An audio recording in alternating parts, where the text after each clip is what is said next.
आइए आज आपके साथ शेयर करते हैं कि भगवान के पूजन में घंटानाद, चंदन, पुष्प, तुलसी दल, धूप और दीप का क्या महत्व है।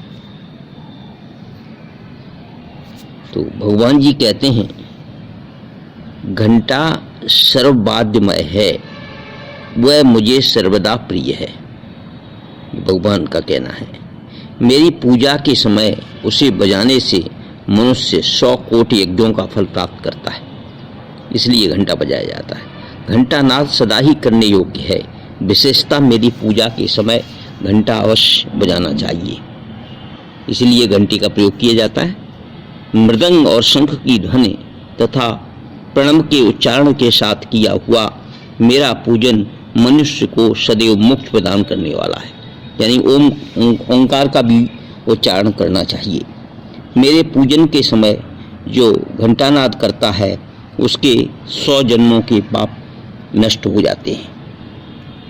जो मनुष्य गरुड़ की पीठ पर लक्ष्मी के साथ बैठे हुए मुझ शंख, चक्र, गदा और पद्मधारी विष्णु की पूजा करते हैं वे मेरे धाम को प्राप्त होते हैं। मेरे समीप गीत, कीर्तन और नृत्य करके मनुष्य अपने पितरों का उद्धार करता है, यानी उसके पितर भी तृप्त होते हैं, उनका भी उद्धार होता है। जो गरुड़ चिन्ह से युक्त घंटा हाथ में लेकर धूप, आरती, स्नान, पूजा और विलेपन के समय मेरे आगे प्रतिदिन बजाता है, वह प्रत्येक उपचार में बजाने के बदले 100 चंद्रायण से प्राप्त होने वाले फल को पाता है। जो तुलसी काष्ठ का घिसा हुआ चंदन मुझे अर्पण करता है, मतलब चंदन घिस के अर्पण करता है, उसके 100 जन्मों के समस्त पातकों का मैं भस्म कर देता हूँ, मतलब उससे भी पातक जो पाप हैं वो नष्ट होते हैं। जो कलयुग में के मार्गशीर्ष मास में, मतलब अगहन मास जो अभी चल रहा है, मार्गशीर्ष मास में मुझे तुलसी काष्ठ का चंदन देते हैं, वे निश्चय ही कृतार्थ हो जाते हैं। जो शंख में चंदन रखकर मार्गशीर्ष मास में मेरे अंगों में लगाता है, उसके ऊपर मैं विशेष प्रेम करता हूँ। जो अगहन में तुलसी दल और आंवलों से भक्त पूर्वक मेरी सेवा करता है, वह मनोवांछित फल को प्राप्त करता है। बेला, चमेली, जूही, माधवीलता, कनेर, बैजंती, बिजिया, चमेली के गुच्छे, कर्णकार, कुरैया, चंपक, कुंद, मल्लिका, अशोक, तिलक, अपरयूथिका इत्यादि फूल मेरी पूजा के लिए उत्तम होते हैं, ये ऐसा कहना है। केतकी का पत्ता और पुष्प, भृंगराज, तुलसी का पत्ता और फूल, यह सब मुझे शीघ्र प्रसन्न करने वाले हैं। लाल, नीला और सफेद कमल मार्गशीर्ष मास में मुझे अत्यंत प्रिय है। कैसा कैसा कमल, लाल हो, नीला हो और या सफेद हो। मेरी पूजा के लिए वे ही फूल उत्तम माने गए हैं जो सुंदर रंग वाले होने के साथ ही सरस और सुगंधित हों। बिलपत्र, शमी पत्र, भृंगराज पत्र और आम्लकी पत्र ये मेरे पूजन के लिए शुभ हैं। वन अथवा पर्वत में उत्पन्न होने वाले फूल और पत्र ये तुरंत के तोड़े हुए छिद्र रहित कीट वर्जित हों तो उन्हें जल से धोकर उनके द्वारा मेरी पूजा करनी चाहिए, ये भगवान जी का कहना है। बगीचे में खिलने वाले फूलों से भी मेरी पूजा की जा सकती है।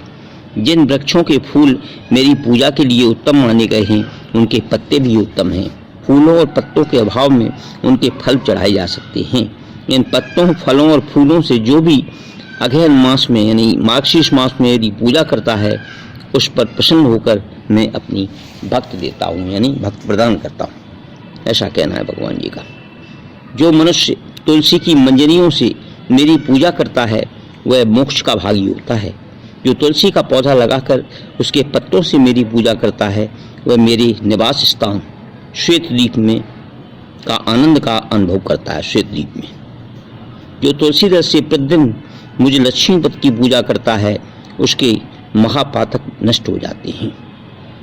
फिर उपपातकों की तो बात ही क्या है। छोटे छोटे पापों की तो बात ही क्या है, बड़े बड़े जो पाप हैं वो नष्ट हो जाते हैं।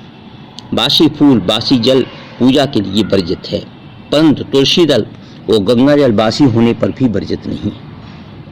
बिलपत्र, समी पत्र, चमेली पत्र और कमल तथा कौस्तुभमणि से भी तुलसी दल मुझे अधिक प्रिय है। मतलब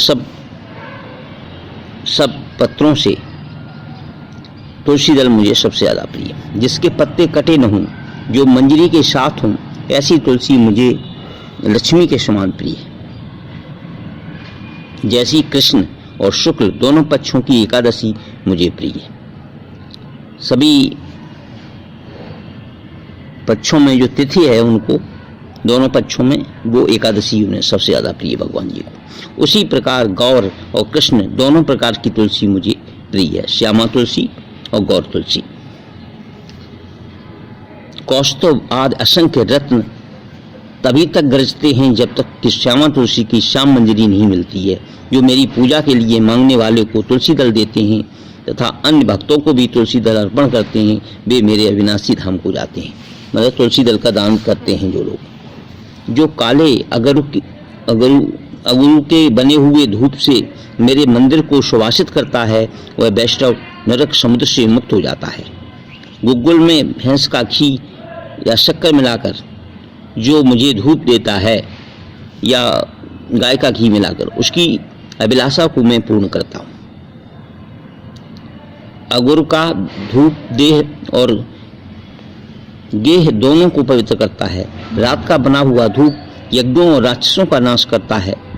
चमेली का फूल, इलायची, गुग्गुल, हरे कूट, राल, गुड़ और वज्रमुखी नामक गंध द्रव्य, इनके साथ धूप का संयोग होने से इन सबको दशांग धूप कहते हैं।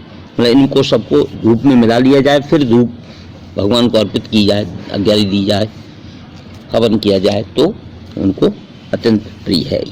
यदि मेरे अत्यंत प्रिय मार्गशीर्ष मास में कोई मनुष्य दशांग धूप देता है तो मैं उसे अत्यंत दुर्लभ मनोरथ, बल, पुष्ट, स्त्री, पुत्र और भक्त देता हूँ। अनेक बत्तियों से युक्त घी से भरे हुए दीपक को जलाकर जो मनुष्य मेरी आरती उतारता है, मतलब एक से ज्यादा बत्ती हों, 4 बत्ती भी हो सकती हैं या उससे अधिक हो सकती हैं, वह कोटि कल्पों तक स्वर्गलोक में निवास करता है। जो अगहन के महीने में मेरे आगे होती हुई आरती का दर्शन करता है, वह अंत में परम पद को प्राप्त होता है। जो मेरे आगे भक्तपूर्वक कपूर की आरती करता है, वह मुझे अनंत में प्रवेश कर जाता है। कपूर की आरती भी शुभ है।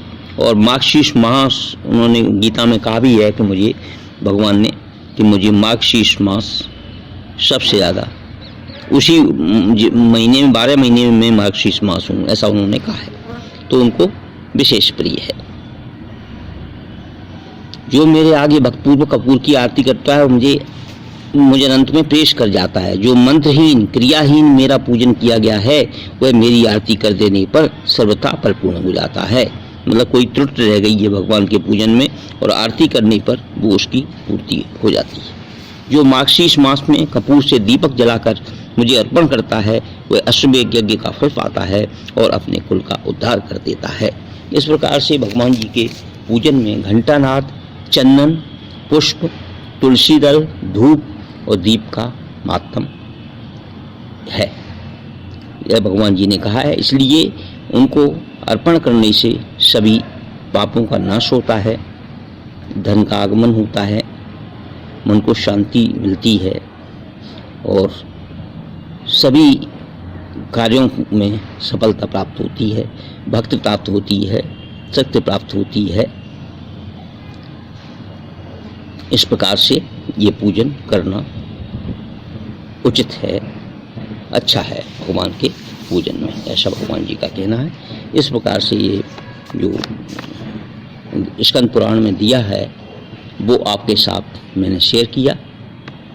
ओम वैष्णवे नमः, ओम विष्णुवे नमः। धन्यवाद।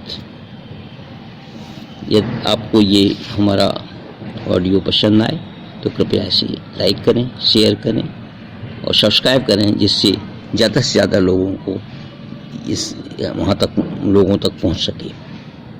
धन्यवाद। ओम श्री परमात्मा ने नमः। ये थे।